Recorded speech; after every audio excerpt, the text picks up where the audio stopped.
আর্যর বুকে মাথা দিয়ে কাঁদছে মীরা, আর সেই দৃশ্য দেখে পিছিয়ে গেল অপর্ণা। আরো বাড়ছে দূরত্ব। তবে কি আর্যকে ভুল বুঝে অপর্ণা আরো দূরে সরে চলে যাবে?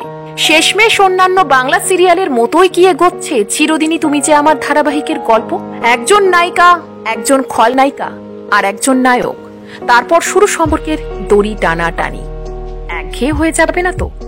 নতুন প্রোমো দেখে অনেক দর্শকই কিন্তু বিরক্ত, অনেক অনুরাগীর মুখ বেজায় ভার। তারা এটা এক্সপেক্টই করেননি। অনেকেই আশা করে বসে আছে যে কবে অপু আর আর্যর মিল হবে, কিন্তু তা না হয়ে একের পর এক সমস্যা তৈরি হয়ে চলেছে। দুজনের সম্পর্কের মাঝে এত পাহাড় কেন?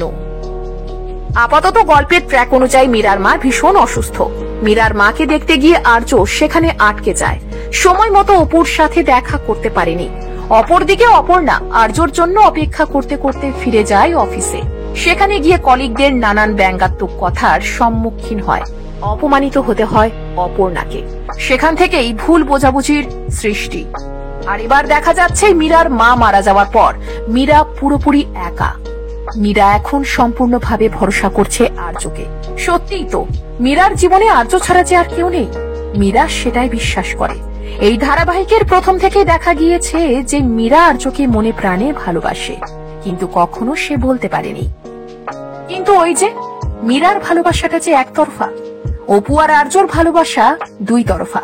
আর্য কিন্তু মীরাকে ভালোবাসে না, বরং মীরাকে খুব ভালো বন্ধু হিসেবেই দেখে। কিন্তু মীরার এত বড় বিপদে, এত বড় সংকটে কিভাবে আর্য তাকে একা ছেড়ে দিতে পারে, এই পয়েন্টটাই তো অপু বুঝতে পারছে না। আর্যর বুকে মীরাকে মাথা রেখে কাঁদতে দেখে ভীষণ অভিমান হয়েছে অপর্ণার। তার কথায় এখন মীরার সব থেকে দরকার আর্যকে। মীরার পাশে আর্যকে থাকতেই হবে। এবার কি হবে?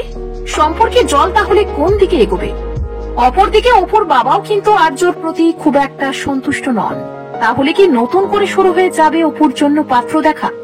যদিও এক অনুরাগীর বড় ভরসা, তার বক্তব্য অন্য ধারাবাহিকের মতো এটা হবে না, অপু আর্যর মিল হবে। আবার কেউ বেশ একটু বিরক্ত হয়েই বললেন, অপু আর আর্যর মধ্যে আর কত ভুল বোঝাবুঝি হবে, আমাদের আর ভালো লাগে না। আবার এক অনুরাগী বললেন, এই জিনিসটাই সব ধারাবাহিকেই হয়, দেখতে ভালো লাগে না। ধারাবাহিকটা এতদিন বেশ ভালোই হচ্ছিল। আবার কেউ বা দাবি করলেন, মীরার দায়িত্ব আর্য কেন নেবে? কিংকর্ত ব্যাচেলার আছে, সে মীরাকে বিয়ে করুক। গল্পটা এখন কোন দিকে এগোবে সেটা সময় বলবে, কিন্তু গল্পের নতুন ট্র্যাক দেখে আপনাদের কেমন লাগছে? আগামীতে কি হতে পারে, কি মনে হচ্ছে আপনাদের? অবশ্যই কমেন্ট করবেন।